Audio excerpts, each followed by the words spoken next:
bendecidos de ser familia espiritual.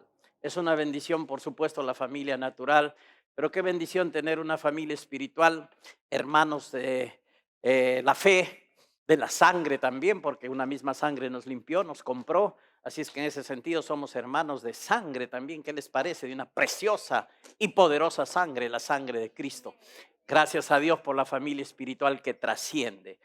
Así es que, como siempre digo, mejor que nos acostumbremos porque eternamente vamos a estar juntos. Así es que amémonos unos a otros. Amémonos unos a otros siempre. Gloria a Dios. En el cielo será todo distinto, pero acá por el amor de Dios también nos amamos, nos perdonamos, nos ayudamos, a veces nos soportamos también. Aleluya. Gloria a Dios. Gracias por estar aquí y un privilegio para mí siempre estar delante de ustedes, hijos de Dios, preciosa iglesia del Señor, comprados por la sangre de Cristo. Siempre les diré que es un privilegio y un honor que Dios nos haya llamado para estar en presencia de ustedes también a ministrarles la palabra del Señor. Es un grande honor que Dios nos ha dado, así lo ha querido, y disfrutemos pues de estar juntos como familia del Señor. Amén. Ha sido tan hermoso poder estar en la presencia del Señor, dándole la gloria y expresando nuestra gratitud de nuestro corazón en alabanza, en canciones de adoración.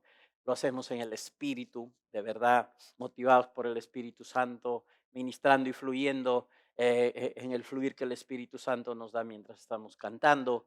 Y espontáneamente también podemos estar expresando gratitud y cantándole a nuestro Dios cánticos espirituales. Eso es muy, muy hermoso, es muy precioso estar en ese fluir y agradecemos a Dios que nos ayuda para estar haciéndolo de esta manera, pero también agradecemos a Dios por el privilegio de recibir de su sabiduría, de estar juntos y de que en una reunión como la que tenemos, una reunión de familia espiritual, haya siempre la oportunidad de oír la voz de Dios, escuchar de la sabiduría de Dios, disfrutar de la sabiduría de nuestro Padre bueno. Amén.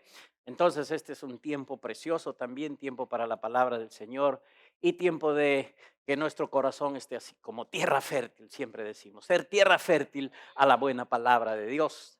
Entonces vamos a oír la palabra de Dios, vamos a creer la palabra, guardarla en el corazón y permitir que esa palabra fructifique. Por supuesto, estamos animados a poner por obra la palabra de Dios. Amén. Somos tierra fértil, ¿qué dice iglesia? Diga conmigo, Padre bueno, mi Dios fiel, yo he determinado en esta tarde que al oír tu palabra soy tierra fértil. Soy tierra fértil. Yo oigo, yo creo, yo recibo, guardo tu palabra y estoy listo a ponerla por obra, a practicarla, a vivirla cada día de mi vida. Padre Dios, gracias por tu sabiduría y por la impartición de tu Espíritu Santo. Amén. Amén. Gloria a Dios. El último domingo que estuve compartiendo con ustedes fue pues el domingo antepasado. Sí, ¿verdad? El domingo pasado no hubo reunión por las elecciones. Bueno, el domingo antepasado estuvimos compartiendo algo que Dios puso en nuestro corazón y voy a hacer un pequeño recuento de ello para culminar esa enseñanza. Y Dios nos estuvo hablando acerca de los tiempos que se avecinan para este mundo y la verdad que estamos todavía en esta tierra mientras Cristo no viene por nosotros, y también la otra verdad espiritual es que no somos de este mundo. Entonces, las cosas que van a pasar en el mundo no tienen por qué afectarnos como al mundo, porque nosotros estamos en este mundo, pero estamos en otro reino, ¿ok? Somos de otro reino, somos del reino de la luz. La Biblia habla del mundo como las tinieblas, donde el que señorea es Satanás, el Dios de este siglo, ha cegado el entendimiento de los incrédulos para que la luz del evangelio no le resplandezca. Pero de nosotros habla como que somos del reino de Dios, del reino de la luz, que hemos sido trasladados de las tinieblas a la luz. Hoy somos hijos de Dios. De verdad que es un ámbito distinto y diferente en el que nosotros nos movemos bajo los principios de Dios expresados en su palabra y guiados por el Espíritu Santo. Entonces, estamos en este mundo y cosas van a acontecer, están profetizadas, están habladas, están dichas. Dios en el conocimiento que Él tiene de pasado, presente y futuro, en el atributo de su omnisciencia, Él ha revelado en su palabra, en la palabra profética más segura, de las cosas que van a suceder. Para nosotros no es ninguna novedad porque están escritas. Y el Señor, que conoce todo y confirma su palabra, nos estuvo ministrando acerca de los días que son difíciles, que se van a complicar en este mundo. Y como hijo de Dios, como hijos de Dios que somos de otro reino, nosotros debemos tener actitudes que Dios mismo nos enseñe en su palabra cuando sucedan estas cosas. Y para eso Dios nos está precisamente ministrando. Cómo mantenernos en los días que se vienen, que para el mundo son días difíciles, para la iglesia son días de fe, son días de confianza, son días de gloria, son días de demostración del poder de Dios, son días para la gloria del Señor. Aleluya. Quiero decirles, iglesia, que para nosotros Dios tiene guardados en su corazón muy buenos días. De verdad que sí, Dios tiene pensamientos de paz y no de mal, para darnos un futuro lleno de esperanza, aunque en el mundo las cosas se compliquen. Y vale que hoy reconozcamos qué bueno fue recibir a Cristo, qué bueno es ser hijos de Dios, qué bueno es ser miembros del cuerpo de Cristo, qué bueno es estar en la iglesia del Señor. Qué bueno es tener una familia espiritual, porque todo va a ser diferente para nosotros. Hay en este contexto del mundo un príncipe de este siglo que está influenciando y gobernando y trayendo pensamientos siempre de temor opuestos a la voluntad de Dios. El fin del diablo es que la gente sea atemorizada, viva en temor. Aún a los cristianos los visita para meterles también temor, para engañarlos, sacándolos de la gracia de Dios para que vivan por la ley. Esa es la técnica que él tiene, y produciéndoles temor y pensando que el futuro del cristiano, esta es su forma de trabajar, también avisora cosas feas, avisora cosas negativas. Pero eso es el trabajo de Satanás. El trabajo de nuestro Dios es conforme a lo que Él ha dicho. Los planes y los pensamientos que tengo acerca de ustedes son de paz, para darles un futuro esperanzador. Y yo guardaré en completa paz aquel cuyo pensamiento en mí persevera. Lo que el diablo dice produce temor. Lo que Dios dice produce fe. Lo que el mundo va a experimentar es ese temor y las calamidades que están anunciadas en la palabra.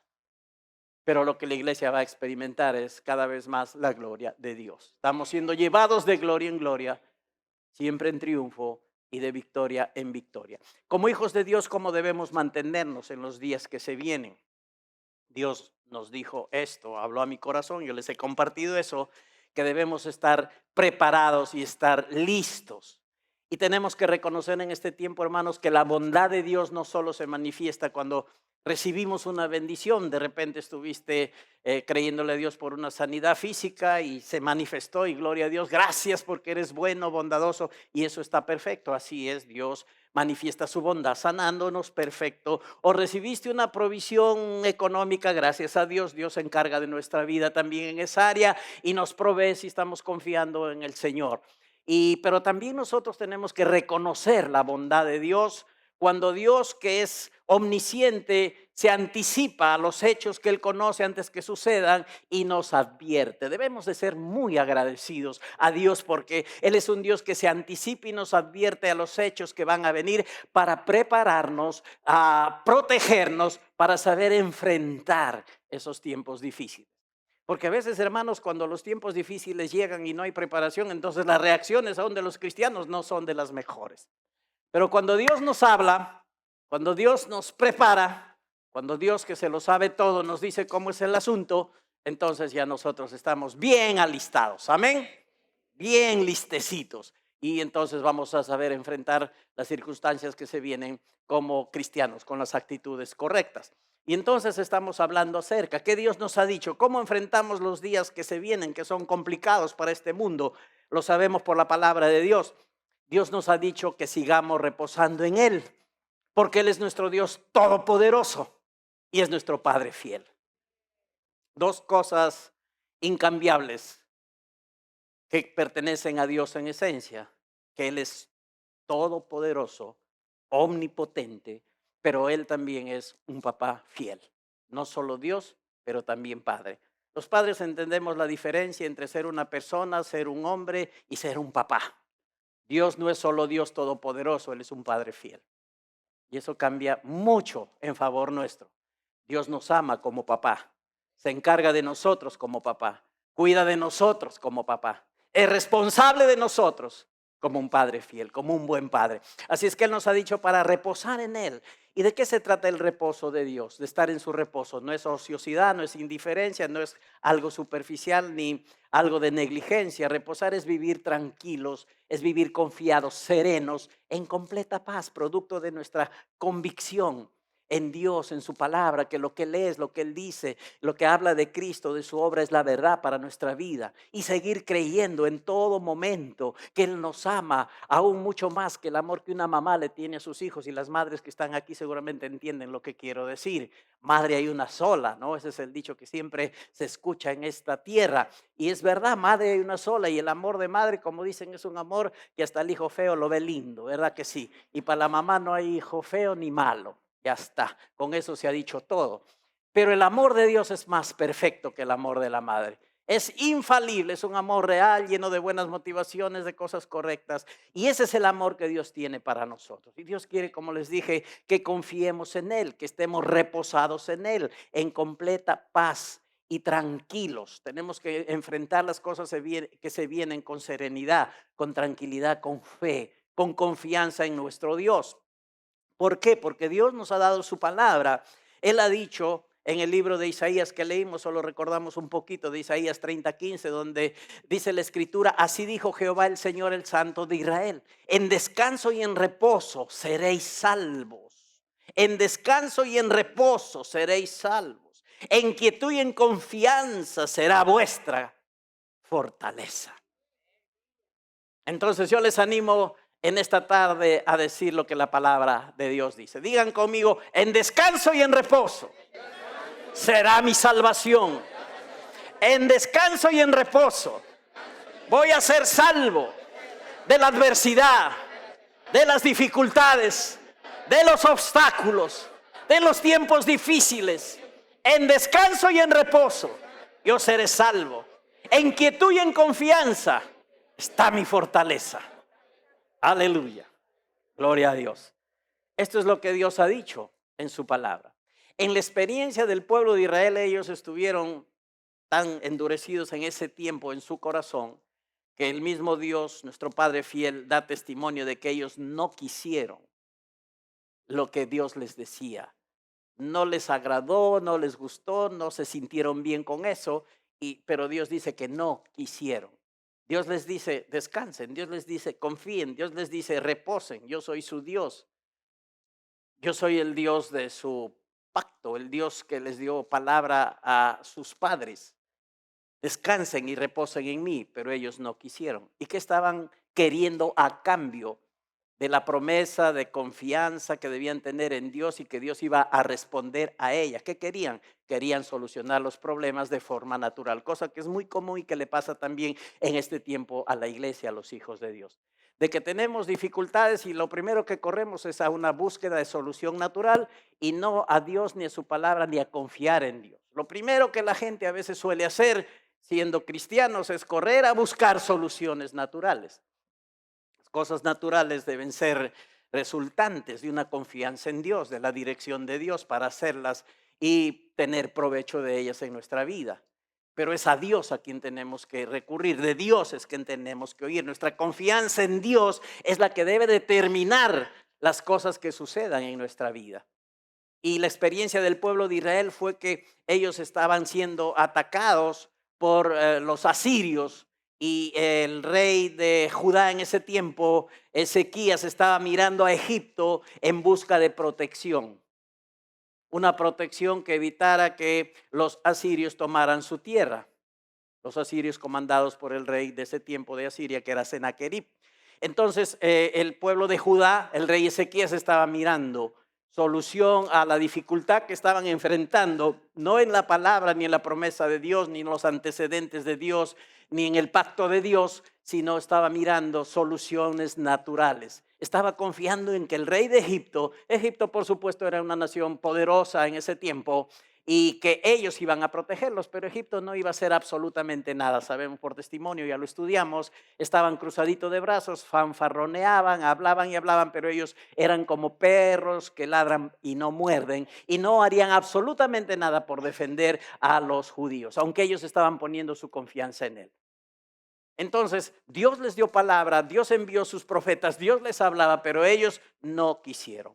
Gracias a Dios que Dios es bueno, es un Dios de oportunidades. Y aún en ese tiempo, dice la palabra, Dios se expresa su misericordia diciendo para este pueblo que no quiso escuchar: yo les voy a esperar para tener piedad de ustedes. ¿Qué tal amor de nuestro Dios? ¿Qué tal misericordia de nuestro Padre fiel? Qué buenazo es el Padre que tenemos. Y Él hoy en su amor por medio de Cristo tiene aún esta actitud. Pero no es bueno perder el tiempo. No es bueno dejar que los días pasen y estar enfrentando cosas sin Dios y con una serie de dificultades y adversidades, en vez de confiar en Dios y dejar que Dios vaya encargándose de nuestros asuntos y haciendo las cosas. Ahora, Dios está siempre dispuesto, Dios está siempre disponible.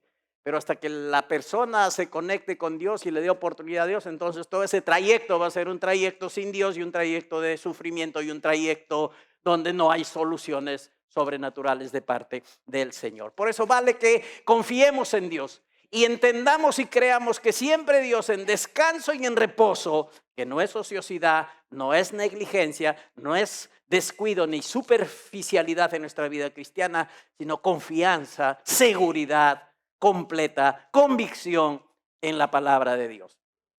En esa convicción, en esa fe, es que seremos salvos, seremos ayudados, seremos protegidos de parte del Señor. En Juan 14, 1-3 vimos que Jesús nos hablaba que no permitamos que nuestro corazón se llene de angustia, que no dejemos que nuestras mentes estén ansiosas. En Reina Valera dice en Juan 14, versos del 1-3, no se turbe vuestro corazón, creen en Dios, crean también en mí. Entonces esto es importante. Jesús en el Nuevo Testamento enseñó que debemos estar quietos, tranquilos, reposados, que no dejemos que nuestra mente divague y vaya de aquí para allá. Que tengamos una sola mente, que operemos con la mente de Cristo respecto a nuestra vida, a las cosas y a lo que se viene en adelante. Que estemos pensando a la manera de Dios. La Biblia dice que tenemos la mente de Cristo. Ahora te digo, hermano, hermana, que tú tienes la mente de Cristo para que la uses. No es un llavero, no es un adorno, no es nada que está ahí por estar. La mente de Cristo es para usarla. Sí, tenemos una mente natural, una mente académica, una mente que aprende cosas naturales, pero no solo eso. Tenemos la mente de Cristo para pensar como Cristo pensaba y ponernos siempre en línea con la palabra de Dios. Y cuando los pensamientos naturales nos quieren sacar del plan de Dios, yo determino pensar con la mente de Cristo. Determino pensar los pensamientos de Dios. Hay que pensar entonces con la mente de Cristo. Y Jesús decía, no dejen que su mente se llene de angustia. Hay malas noticias, sí. Una vez que la tecnología se comience a aplacar y vaya perdiendo su interés, porque hoy la tecnología es como una anestesia que el mundo tiene para tranquilizarles un poco de todas las dificultades que hay. Con los inventos, las cositas distractivas, la gente ya un poco se olvida de las dificultades de la vida, pero cuando la tecnología vaya aplacando y perdiendo terreno, y se noten más las dificultades que van surgiendo, las cosas difíciles en el sentido económico, en el sentido de la salud y en cuanta cosa se manifieste, entonces la gente se va a dar cuenta que la situación ni la tecnología va a poder arreglarla. Van a darse cuenta de que las cosas que están sucediendo no tienen arreglo para ellos. Y que el único que en todo caso puede cambiar las situaciones es Dios mismo. Y Jesús decía que no hay que dejar que nuestras mentes estén ansiosas. La gente del mundo no tiene a Dios ni conoce lo que nosotros conocemos.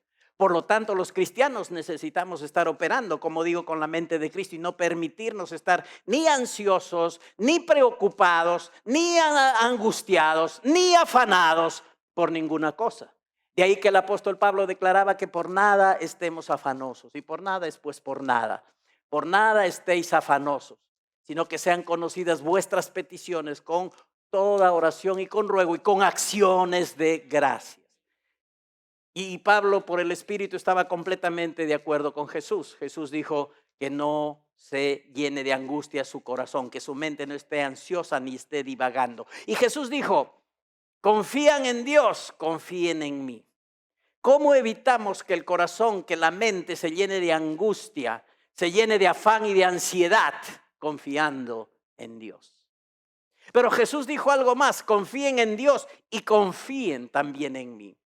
Una cosa es aceptar la existencia de Dios y decir, sí, Dios es bueno, yo confío en Él y bla, bla, bla. Y otra cosa es realmente conocer la voluntad de Dios, estar convencidos de que su palabra es la verdad, estar seguros de que Él va a proteger mi vida en un tiempo difícil, estar seguro de que puede haber hambruna, pero Dios me va a proveer, estar seguro que puede aparecer una nueva pandemia y Dios va a guardar mi vida por su palabra, por sus promesas, por la obra de Cristo. Eso es harina de otro costal, eso es cosa diferente. Y Jesús dijo, confían en Dios, confíen también en mí. ¿Por qué? Porque Jesús es el resplandor de la gloria de Dios. Es la esencia misma de su sustancia. Porque la única forma de conocer a Dios es por medio de Cristo. Dios se ha revelado en su palabra, pero para entenderlo y comprenderlo y ver qué es lo que realmente Él es y cómo actúa, tenemos que mirar a Cristo. Jesús dijo, el que me ha visto a mí, ha visto al Padre. Yo no he bajado a esta tierra para hacer mi voluntad, sino la voluntad de aquel que me ha enviado. Y por eso Jesús le dijo a Felipe una oportunidad, Felipe, el que me ha visto a mí, ha visto al Padre. Y conociendo a Jesucristo y mirando a Jesucristo sabemos la voluntad de Dios. ¿Cómo puedo saber yo que Dios quiere sanar mi cuerpo en un tiempo de enfermedad? Porque Jesús ministró sanidad a todos los enfermos. Y cuando un leproso apareció para decirle, si tú quieres puedes limpiarme, Jesús le dijo, quiero ser limpio. Quiero y ser limpio. Entonces, eso me muestra que el Padre también quiere la sanidad. Y ahora cuando veo la palabra de Dios que Jesús llevó mis enfermedades y dolencias y que toda enfermedad y dolencia ha sido puesta sobre Él, ya me recontra, súper confirma esta realidad que Dios quiere sanar toda enfermedad en mi cuerpo y en el cuerpo de cualquiera de sus hijos. Amén. Entonces eso es importante, que nosotros confiemos en Dios por medio de confiar en Cristo. Tú no puedes estar seguro de que confías en Dios si no confías en Cristo. Porque Cristo es el resumen de la voluntad de Dios aquí mostrándose para nosotros, para entender a Dios clarito. Es ese resumen. Cristo resume a Dios su voluntad, su propósito. Y miramos a Cristo y entendemos perfectamente a Dios. No hay contradicción entre el hablar de Cristo y el hablar de Dios. Cristo nunca habló por su propia cuenta, siempre habló lo que oía hablar al Padre. Entonces todo lo que nosotros veamos en Cristo, esa es la voluntad de nuestro Padre fiel. Por eso es que hay que creer en Dios, pero hay que creer en Cristo. Él lo ha dicho, creen en Dios, confían en Dios, crean en mí, confíen también en mí. Y de eso se trata el reposo de la iglesia, de confiar en Dios y confiar en Cristo. Y este asunto de confiar en Dios es un poco más, como les digo, amplio en el sentido de cómo la palabra de Dios lo presenta, pero confiar en Cristo y mirar a Cristo es el resumen de todo y facilita para nuestra vida práctica el que podamos experimentar lo que el Padre tiene para nuestra vida y que se pueda llevar a cabo en nosotros. Entonces, los hijos de Dios nos vamos a mantener en este tiempo confiando y reposando en Jesucristo. Él es el fin, el último reposo en el cual Dios quiere que estemos. Eso vamos a estudiar en esta tarde. Vamos al libro de Hebreos capítulo 4. Hay algo ahí que quedó para compartir y lo vamos a hacer ahora. Hebreos capítulo 4, versos 11 y 12. Leo primero estos versículos, luego leeré algunos versículos que anteceden a estos para ir entendiendo más el tema. Hebreos 4, 11, 12 nos dice lo siguiente.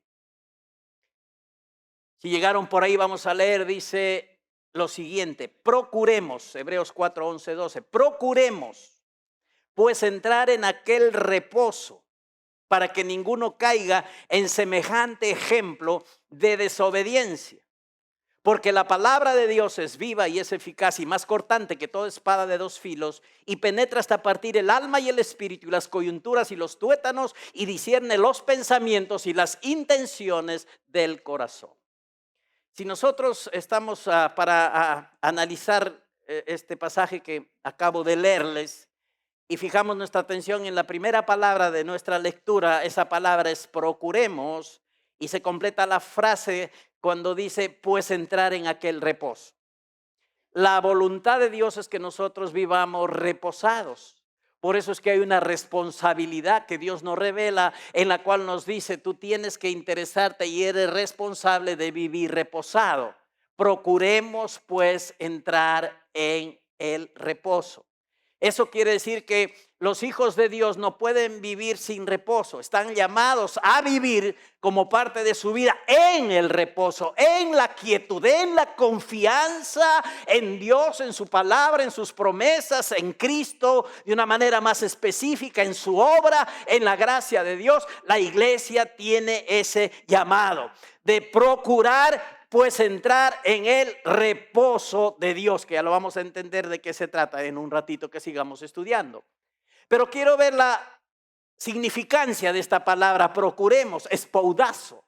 Espoudazo es una palabra griega que ha sido traducida procuremos, que significa que seamos veloces, que lo hagamos ya, que al toque, que seamos prontos para hacer esto, fervientes, diligentes y solícitos. Es decir, el creyente ya no tiene tiempo para pensar algún día entraré al reposo de Dios. Cuando me pase algo muy difícil, ahí me voy a meter a reposar en Dios. No, dice la Escritura que hoy procuremos ser veloces. Ya no hay tiempo que perder. Al toque lo voy a hacer. Yo voy a ser ferviente y diligente de que si por alguna razón no estuve reposando en Dios o solo había algunas áreas de reposo y otras no, entonces voy a extender el reposo de Dios a todas las áreas de mi vida. De repente has estado reposando como padre, pero no como un trabajador. De repente has estado reposando como trabajador y no como esposo. De repente has estado reposando en tu responsabilidad de la casa, de la familia, y no has estado reposando en tu responsabilidad en el servicio a Dios. Pero Dios quiere que extendamos nuestro reposo, el estar en el reposo de Dios a todas las áreas de nuestra vida. Y que lo hagamos velozmente, que lo hagamos ya, que no estemos pensando algún día lo haré. Hoy Dios me habla. Hoy yo lo decido. Hoy Dios me dice, yo hoy lo determino. Y ahí se cuadra esta revelación con el dicho que no dejes para mañana lo que puedes hacer hoy, lo que debes hacer hoy. Y lo que hoy debemos hacer cuando Dios nos habla es determinar hacer lo que Dios nos dice. Rápido, al toque, pronto, con diligencia y solicitud. Para no caer en el ejemplo de desobediencia. ¿Y a qué se refiere esto? Si leemos capítulo 3 de Hebreos y el resto del capítulo 4, nos habla acerca de la desobediencia del pueblo de Israel a la palabra de Dios. Que Dios los sacó de Egipto para llevarlos a la tierra de Canaán. Y ese era uno de los reposos a los cuales debía llegar el pueblo de Dios, por confiar en la palabra de Dios. Pero resulta que cuando estuvieron visionando la tierra de Canaán a la distancia, Moisés mandó espías para que vieran cómo era la tierra que Dios les había prometido. Y de estos espías vinieron unos cuantos para decir que esa tierra en verdad era así como se había dicho, pero que también habían gigantes y pero que va a ser difícil entrar ahí, pero que mejor no hagamos nada. Y solamente 2 de los espías que fueron regresaron con un buen reporte conforme a la palabra de Dios. Y ellos sí habían creído a la palabra de Dios. Por lo tanto, esa generación incrédula que no creyó la palabra de Dios no entró al reposo de Dios. Cuando hay incredulidad a las promesas de Dios, a la palabra de Dios, a lo que Dios nos dice y no se considera que Dios es fiel para cumplir su palabra, hay incredulidad y ningún incrédulo va a tomar en manifestación la bendición de Dios. Y hay gente que puede estar en la iglesia y servir a Dios y en algunas áreas de su vida hay incredulidad. ¿Y cómo se conoce eso? Porque no hacen lo que la palabra de Dios dice. Yo puse un primer ejemplo ahora en el turno anterior acerca de esto. Hay gente que no entiende la gracia del dar. Ve, y como no entiende la gracia del dar, y ellos piensan con mente natural, piensan que si dan a Dios se están quedando sin nada. No entienden el plan de Dios a través del darle a Dios, que es una gracia. Que es una gracia que es favorable por Dios. Dios es rico y es dueño de todo, así que Dios no necesita de tus dádivas, pero tus dádivas te favorecen a ti, demuestran tu amor, demuestran gratitud y te abren la posibilidad de multiplicación. Eso es lo que enseña la palabra respecto al dar, a la gracia del dar. Y la gente cree en la sanidad y cree en el congregar y no cree en el dar. Y sí, si estoy pisando callos, digan au y ahí terminamos. Pero ¿qué quiero decirles? Que hay gente que no cree, es incrédula en esta área y no va a ver lo mayor de Dios tampoco en esta área, porque no están creyendo a Dios. Y ninguno que no cree, es decir, un incrédulo, no puede ver manifestación ni de la gracia de Dios en su vida, porque la gracia de Dios necesita fe. La fe se conecta con la gracia de Dios. La gracia de Dios se canaliza por medio de la fe, por medio de creer. Y creer tiene una respuesta de acciones de lo que creemos en el hablar y también en otras acciones que son acciones de fe. Entonces, iglesia, necesitamos dejar de ser imitadores del pueblo de Israel. El pueblo de Israel recibió la promesa, recibió la palabra, pero ellos fueron incrédulos, tuvieron un corazón duro de incredulidad. Y en este contexto dice la palabra que temamos a esa incredulidad, porque la incredulidad te limita, te corta de lo que Dios tiene y de lo que Él quiere hacer contigo. En cualquier área de tu vida donde tú permitas incredulidad, en esa área se corta lo que Dios quiere hacer contigo. Porque para que Dios opere y trabaje se necesita fe en lo que Él te ha dicho. Y si Él te enseña, por ejemplo, que el dar es una gracia, entonces si tú manifiestas fe y obras, vas a experimentar el resultado de la gracia del dar. Ordenas tu corazón, entiendes la motivación con que debes dar a Dios, lo haces de una manera agradecida y entonces vas a ver lo que Dios ha prometido. Entiendes tú por la palabra y por revelación del Espíritu que es realmente la gracia del dar y te mueves en ella, entonces tienes el resultado de lo que Dios dice. Pero cuando uno no hace lo que Dios dice, hay incredulidad, entonces nadie puede experimentar en un contexto de incredulidad lo que la palabra de Dios dice que tiene para nosotros y que demanda nuestra fe y nuestra confianza en lo que Dios nos ha dicho. Entonces, nos dice la Escritura aquí que no sigamos el ejemplo de desobediencia de Israel. La palabra desobediencia aquí tiene que ver con una actitud obstinada de incredulidad, de ser rebeldes, impersuadibles, en que Dios te dice una vez y te habla otra vez y te dice otra vez y la gente sigue dura, rebelde, impersuadible, no se dejan persuadir por la palabra de Dios. Eso le pasó al pueblo de Israel. Y Dios con sus hijos, con la iglesia, quiere que no pase esto. Por eso nos dice, procuremos entrar en aquel reposo, en el descanso, a vivir una vida de reposo, desistiendo y terminando ya con afanes, angustias, ansiedades, temores. Confiemos en Dios. El tiempo ha llegado de ser gente que ya no juega a la iglesia y que de verdad confía y confía y confía en Dios. Ya no hay tiempo para estar jugueteando o distrayéndonos. Es tiempo de confiar ya, porque lo que se viene es difícil para el mundo y tenemos que tener la actitud correcta, la actitud que Dios nos está mostrando y es absoluta confianza en la palabra de Dios. Él nos está preparando. Y un poco más específico vamos a ver, confiando en Cristo y confiando en la obra de Cristo y confiando en la gracia de Dios, para que Él nos guarde, nos preserve, nos provea, nos ayude, nos protege en todos los tiempos que van a venir. ¿Cuántos están dándose cuenta que hay preparación en su corazón para esto? Dios nos está preparando. Diga, Dios me está preparando. Ok. Ahora, el verso 12 es un versículo muy conocido donde dice que la palabra de Dios es viva y eficaz. Es palabra poderosa. Es palabra más cortante que espada de dos filos o de dos bocas, como dice en el original. que Dios la habló y que tú también tienes que hablarla. El día miércoles Pastor Alan nos recordó esto. La palabra de Dios es palabra que Dios habló y que tú tienes que hablar como una demostración de confianza en Dios. Dios hoy nos está hablando que los días por venir para el mundo son difíciles y que hoy debemos tener la actitud de seguridad y de convicción y de confianza en sus promesas y en Cristo Jesús. Entonces, nuestra boca, ¿qué tiene que hablar? ¿Qué tenemos que decir? Tenemos que hablar con acción de gracias, Padre. Los días que se vienen seguramente son difíciles, pero gracias por haberme aceptado como tu hijo.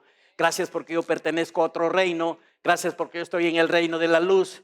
Y gracias que aunque estoy en el mundo, yo no soy de este mundo. Y gracias que soy del reino de la luz. Y gracias que tú eres mi Dios y estás a favor mío. Y aún más eres mi Padre fiel que tiene cuidado de mí, mi Padre responsable. Pueden ocurrir muchas cosas allá afuera, pero Padre Dios, gracias porque tú has puesto tus ojos en mí y tu amor es favorable a mí. Tu poder me preserva, tu poder me guarda, me provee, me ayuda, me protege. Gracias, Dios. Ve, palabras de fe. Eso es lo que tenemos que hablar. Palabra de dos bocas. La palabra de Dios ha sido dada por Dios. Él la habló, fue inspiración para sus profetas y los escritores de la Biblia y tiene que ser hablada hoy por sus hijos. La palabra de Dios que está escrita tiene que ser hablada por nosotros, los que creemos en ella. Creí por lo cual hablé, nosotros creemos, iglesia, por eso también hablamos. Amén. Ahora, vamos sintetizando un poquito este asunto del reposo, conociendo más acerca del reposo que la Biblia dice. Y yo he hecho un súper resumen acerca de esto, de lo que la palabra nos muestra respecto al reposo para ir entendiendo este asunto. Lo primero que es mencionado respecto al reposo es cuando Dios reposó de sus obras en la creación. Sabemos por historia que en 6 días Dios hizo la creación y el 7º día Él reposó, Él descansó. ¿Y cuando descansó? Cuando todo estuvo terminado. Se acabó el asunto, es tiempo de descanso. Ya Dios hizo todo lo que tenía que hacer. Ya Dios hoy no está creando una nueva galaxia, ya no está ampliando el universo, ya no. Dios todo lo que todo lo que tenía que hacer, ya lo hizo y acabó, reposó de sus obras. Ya Dios ya no está haciendo nada nuevo en ese sentido. Ahora, ese es el primer reposo y la Biblia dice que seamos imitadores de Dios como hijos amados. Desde aquí ya nos damos cuenta que estamos llamados a una vida de reposo, de tranquilidad, de confianza en nuestro Dios, porque Él también es un Dios de reposo. Después, Dios llevó al pueblo al reposo de la tierra prometida, como acabamos de mencionar, pero por incredulidad no entró. La generación que salió de Egipto por incredulidad no entró a la tierra prometida. Dios les habló, ellos no creyeron, ellos miraron las circunstancias, se quejaron, no creyeron la palabra, por lo tanto no pudieron entrar porque Dios les habló, pero no mezclaron con fe la palabra que oyeron y por lo tanto esa generación murió en el desierto y no entró a la tierra prometida. Dios les dio la palabra, el reposo estaba ahí, pero ellos no lo tomaron ni lo disfrutaron. Pero la nueva generación que sí entró a la tierra prometida con Josué, ellos sí disfrutaron de reposar, diríamos, en este sentido, en la tierra que Dios les había dicho, porque moraron, vivieron, disfrutaron allí. Pero eso no era el reposo final que Dios quiere y tiene para nosotros, sus hijos. Eso lo sabemos por la palabra. La palabra dice que todavía queda otro reposo, diferente al reposo que Josué y el pueblo, esa nueva generación de israelitas, entraron a la tierra prometida. Todavía queda otro reposo diferente. Y ese es el reposo del cual vamos a recibir hoy día revelación y ánimo de Dios. Verso 8 al 10 de Hebreos 4. Vamos a mirar lo que les acabo de decir ahí, escrito en la palabra de Dios. Hebreos 4 del 8 al 10 dice: porque si Josué les hubiera dado el reposo, o sea, si ese reposo que disfrutaron la generación de Josué, que sí entró a la tierra prometida, fuera el último reposo, ya no se hablará de otro reposo, pues. Pero aquí dice la Escritura, si Josué les hubiera dado el reposo final, diríamos, no hablaría después de otro día. Por tanto, queda un reposo para el pueblo de Dios, porque el que ha entrado en su reposo también ha reposado de sus obras como Dios de las suyas. Y el último reposo, hermanos, en el que tenemos que entrar es en el reposo que el creyente debe tener en Cristo Jesús, autor y consumador de nuestra fe, en su obra, en la gracia de Dios. Ese es el reposo final en el cual Dios quiere que establezcamos nuestra vida y vivamos por siempre así en esta tierra, reposando y confiando en Dios y en Cristo Jesús y en todo lo que Él ha hecho por nosotros. Ese es el reposo al cual la Biblia nos dice que tenemos que procurar entrar. Tenemos que confiar de todas maneras en Cristo, en su obra, de todas maneras en la perfección, en la calidad de obra que Él ha hecho. Depender de todas maneras de esa obra perfecta. Tenemos que confiar sí en la persona de Cristo, pero también en la obra de Cristo y en esos resultados maravillosos que bendicen a todos los que creemos en Cristo y en eso que Él ha llevado a cabo en favor de nosotros. Ese es el reposo que le queda a la iglesia de Dios. El reposo de la confianza en Dios por medio de Jesucristo. Creen en Dios, crean también en mí. Creen en Dios, también necesitan creer en mí. ¿Por qué? Porque Dios todo lo ha hecho, hermanos, para nosotros por medio de Cristo. Todo lo que podamos ser y tener es por medio de Cristo. Todo lo que podamos hacer hoy en la iglesia, en su reino, es y tiene que ver con Jesucristo. Si tú alabas a Dios, presenta alabanza por medio de Él, dice la palabra. Si tú oras a Dios, ora usando el nombre de Jesús. No puedes sacar a Cristo absolutamente de nada de lo que Dios tiene que hacer hoy en esta tierra, en su iglesia y fuera de ella. Cristo está metido ahí. Todo Dios lo hace por medio de Cristo. Por eso la Biblia habla de un cuerpo de Cristo. Por eso la Biblia dice que estamos completos en Cristo Jesús y que en Él están escondidos todos los tesoros de sabiduría y conocimiento. No hay nada, no hay forma de que podamos conocer, llegar a Dios, entender su voluntad, si no es por medio de Jesucristo. El último reposo que Dios quiere que tengamos es que reposemos en Cristo como expresión de la gracia sublime de Dios en su obra perfecta y en los resultados de esa obra.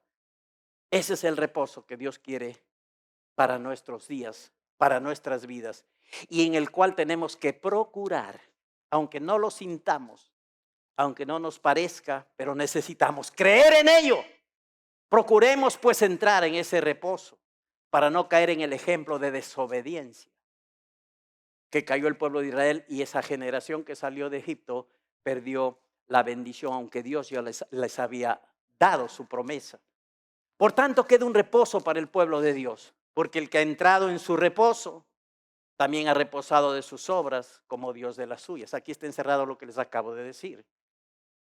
¿Por qué somos salvos nosotros? Por gracia, por medio de la fe en Cristo Jesús. ¿Alguien se ha salvado por sus obras? ¿Será alguien capaz de salvarse por sus obras? Entonces aquí la Escritura dice, porque el que ha entrado en su reposo ha reposado de sus obras. Quiere decir que cree en Cristo para su salvación. Quiere decir que aprovecha y agarra y toma la gracia de Dios y no la ley ni nada de eso para la salvación que Él quiere tener. El que ha entrado en su reposo ha reposado de sus obras, siguiendo el ejemplo de Dios, cuando dice como Dios de las suyas. Porque Dios ya no está haciendo nada nuevo en ese sentido. La creación creada está. La obra de Cristo hecha está. ¿La puede deshacer Dios? No. ¿La puede cambiar Dios? No. Todo ya está absolutamente hecho y Dios en ese sentido ya está tranquilo, porque ya hizo lo que tenía que hacer para que la gente se salve. Hoy la salvación depende solo de la gente, ya no de Dios. Dios ya la dio por medio de Cristo. Dios está reposando respecto a la salvación del mundo. ¿Por qué? Porque Él ya hizo lo que tenía que hacer. Entonces Él no está ni afanado, ni tratando de inventar una otra cosa, algo nuevo para que la gente se salve. No, ya está hecho lo que Él tenía que hacer y Dios está reposando de sus obras, tanto de creación como de salvación. ¿Qué tenemos que hacer nosotros? Entrar al reposo de Dios. Así como Dios reposa, nosotros imitarlo y reposar en Cristo Jesús. Reposar en la obra de Cristo. Todo lo que leemos aquí, que reposemos, si hemos entrado en su reposo como Dios ha reposado de sus obras, nos está llevando implicativamente a la confianza que debemos tener en la gracia de Dios y en Cristo, que es la expresión de la gracia de Dios. y en Jesucristo, que es el reposo final que Dios quiere que tengamos en nuestra vida. Ahora, luego viene el verso 12 que dice que la palabra de Dios es viva y eficaz. Ahora, esto siempre lo vemos y eso está en el original. El término palabra en Hebreos capítulo 4, verso 12 es logos, y logos es la palabra general, diríamos, todo lo que la Biblia dice de Dios y todo lo que hay en la Biblia, ese es el logos, ¿ok?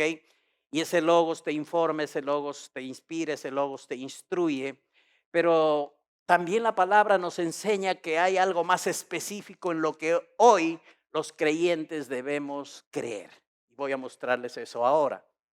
Y tiene que ver con Jesucristo, con nuestra fe en Cristo, con que oigamos la palabra de Cristo, con que miremos a Cristo, con que vivamos en los resultados de la obra de Cristo, con que hagamos de todo ello nuestro absoluto y único reposo. Que no seamos ya tan generales en este asunto y seamos más específicos conforme a la palabra de Dios, a lo que hoy nos enseña la palabra de Dios. Si tú te preguntas por qué estoy hablando así, de dónde estoy sacando este asunto, vas a entenderlo ahora que veamos la palabra de nuestro Dios. Importante considerarlo. Pero antes de eso, quiero decirles que toda la Biblia que revela al Padre en términos de logos, revela su amor y su voluntad, la Biblia es cristocéntrica, esencialmente cristocéntrica. Sí, la Biblia habla del Dios Padre, de su voluntad, de su amor, pero cada libro de la Biblia, cada uno de los libros, tanto del Antiguo como del Nuevo Testamento, implican y tienen ahí una simbología de Jesucristo. Por eso decimos, la Biblia es totalmente cristocéntrica. En toda la Biblia, en cada uno de sus libros, encontramos a Cristo simbolizado. Por ejemplo, cuando vemos el libro de Génesis, ahí encontramos a Cristo como la simiente de la mujer. Estamos en el libro de Génesis y tú puedes pasar al libro de Éxodo y vas a ver a Jesucristo como el Cordero Pascual. Y si tú pasas al libro de Levítico, encuentras a Jesús como el gran sumo sacerdote. Y si tú sigues leyendo los libros del Antiguo Testamento, en Números Él es la columna de nube de día y la columna de fuego de noche. Y si vas a pasar a Deuteronomio, ahí está que Cristo es el profeta mayor que Moisés. Está implicado, está hablado así, que Cristo es un profeta mayor que Moisés, que algún día iba a aparecer en esta tierra. Y si ves el libro de Josué, vas a ver a Jesucristo como el capitán de nuestra salvación. El libro de los Salmos lo muestra como nuestro pastor, el libro de Proverbios como nuestra sabiduría. En Isaías Jesús es el príncipe de paz y en Jeremías el profeta que gime por nosotros. En Daniel es el cuarto hombre en el horno de fuego. Y si seguimos viendo a los profetas menores, en Habacuc es el evangelista que clama por arrepentimiento. En Sofonías es el poderoso Dios para salvar. Y en Ageo es el restaurador de la herencia perdida. En Malaquías es el sol de justicia. La Biblia es cristocéntrica. Cada libro de la palabra de Dios habla e implica de Jesucristo. Por eso el final de los reposos es el reposo en Cristo Jesús. Aleluya. Ya no hay reposo más seguro ni mayor ni que tengamos que buscar. El reposo específico es el reposo en Jesucristo. Y en el Nuevo Testamento, porque también Cristo está implicado en el Nuevo Testamento, encontramos, por ejemplo, a Jesucristo en el libro de Mateo como el Mesías, en el libro de Marcos como el obrador de milagros, en el libro de Lucas como el Hijo del Hombre, en el libro de Juan como el Hijo de Dios, en el libro de Romanos como el justificador, en Primera y Segunda de Corintios como el santificador, en Gálatas como el redentor de la maldición de la ley, en Efesios como el esposo de la iglesia y en Filipenses como el gozo del Señor en nuestro corazón. Y en Apocalipsis, ya para terminar y no aburrir los hermanos, como el Rey de Reyes y el Señor de los Señores. La Biblia es un libro cristocéntrico. Cada libro de la Biblia está implicando a Jesucristo y Cristo está simbolizado en cada libro de la Biblia. Ahora sí quiero complementar esto con lo que fui anunciando hace un ratito. Algo que tenemos que comprender y tener en cuenta es que el Nuevo Testamento hace específica la necesidad de oír palabra respecto a Cristo. En el Nuevo Testamento ya nos lleva a ese punto de que lo que tenemos que oír y saber no solo el logos de Dios, las cosas de Dios, sino palabra específica de Cristo. Se los muestro en un verso súper conocido. Romanos 10:17. ¿Quién no sabrá este versículo? Todos de memoria seguramente lo tenemos aquí.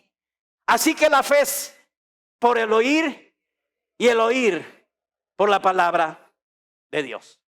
Y siempre lo hemos dicho y siempre lo hemos hablado.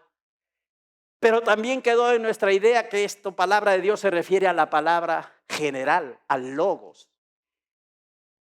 Y en el libro de Hebreos se usa palabra de Dios, el término griego logos.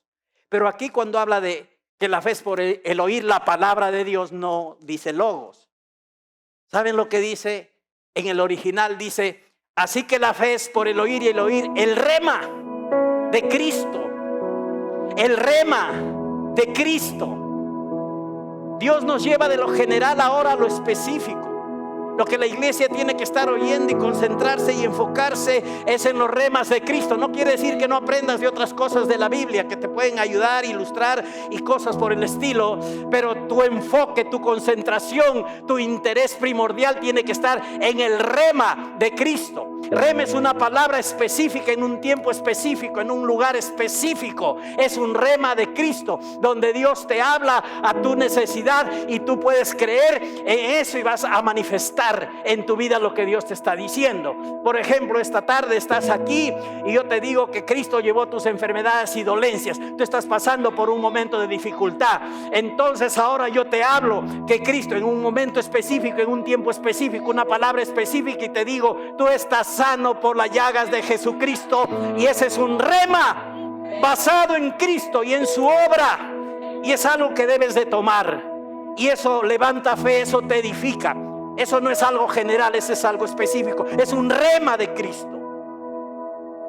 Lo que la iglesia tiene que oír son remas de Cristo, que hablan de Cristo, que hablan de su obra, que hablan de lo que somos en Cristo, que hablan de lo que Él nos ha dado. Esa es la palabra que la iglesia tiene que estar oyendo. Esa es la palabra que levantará fe en ti.